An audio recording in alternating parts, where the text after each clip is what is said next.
स्वर्गीय संतोष देशमुख यांच्या हत्येच्या निषेधार्थ बारामतीमध्ये मराठा क्रांती मोर्चाच्या वतीने सर्वपक्षीय सर्वधर्मीय वतीने मोर्चाचं आयोजन करण्यात आलेलं आहे। या मोर्चामध्ये संतोष देशमुख यांची मुलगी वैभवी देशमुख देखील सामील झालेली आहे। आपल्यासोबत वैभवी आज मोर्चामध्ये सामील होत आहे, काय सांगाल? जसं या पूर्ण महाराष्ट्राने आम्हाला जसे आमचे वडील गेले तसं या महाराष्ट्राने जसं आमचा हात धरलाय आणि त्यांच्या या आधारामुळेच आज आम्ही या लढ्यामध्ये कुठेतरी पुढे उभारतोय। जसे यामागे ठिकठिकाणी मोर्चे झाले तसंच आज बारामतीमध्ये देखील मोर्चा आहे।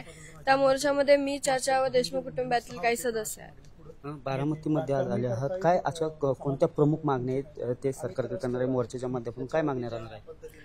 मागण्या तर आमच्या गेल्या दिवसपासून ज्या पहिल्या दिवशी आहेत त्याच ज्या मागण्या आहेत आणि त्याच्यामध्ये प्रमुख मागणी म्हणजे आज आमच्या पुढे माझ्या वडिलांवर जो अन्याय झालाय त्याविरुद्ध आम्ही फक्त न्याय मागतोय आणि आज किंवा जोपर्यंत आम्हाला न्याय मिळत नाही तोपर्यंत आमच्या पुढे जे कोणी असेल किंवा जे मोर्चे असतील त्यातून लोकांना किंवा जे प्रशासनातील लोक आहेत त्यांना आम्हाला एकच आव्हान करायचंय की माझ्या वडिलांना तुम्ही लवकरात लवकर न्याय मिळवून द्या आणि जे कोणी आरोपी आहेत त्यांना कठोरात कठोर शिक्षाही झालीच पाहिजे। आज बारामतीमध्ये तो आले आहे सर, आज उपमुख्यमंत्री दादा बारामतीचे आहेत आणि राज्यात उपमुख्यमंत्री काय दादांकडे काय प्रमुख मागणी असेल?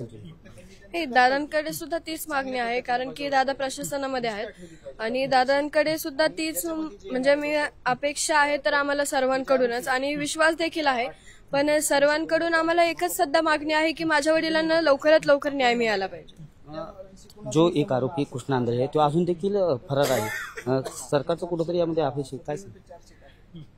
7-8 दिवसांचा जो तपास होता जो पोलिसांकडे होता आणि नंतरचा तपास जो CID कडे गेलाय तिथून तपास म्हणजे चांगला आहे, त्यांनी प्रोग्रेस पण दाखवलाय आणि जो 7-8 दिवसाचा जो तपास होता तो पोलिसांनी CID कडे वर्गच केलेला नव्हता, म्हणून CID ने जो मागितलेला वेळ होता तो देखील त्यांना दिलेला आहे आणि त्यांच्या प्रकारे तर त्यांचं ते काम करत असतील, पण आज पूर्ण महाराष्ट्राची आस लागून राहिली आहे की जो कोणी एक आरोपी आहे त्याला लवकरात लवकर प्रशासनाने पकडावा आणि माझ्या वडिलांना लवकरात लवकर न्याय मिळवून द्यावा।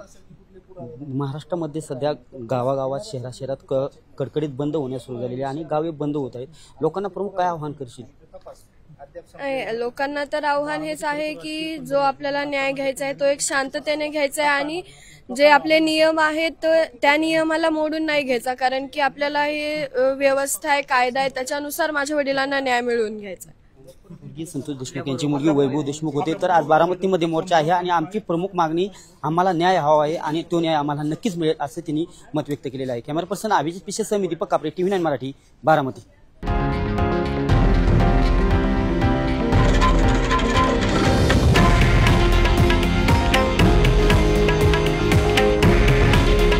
हे आहे देशातील नंबर 1 न्यूज नेटवर्क आणि आपण पाहत आहात TV9 मराठी। काळजी तुमची, हित महाराष्ट्राचं।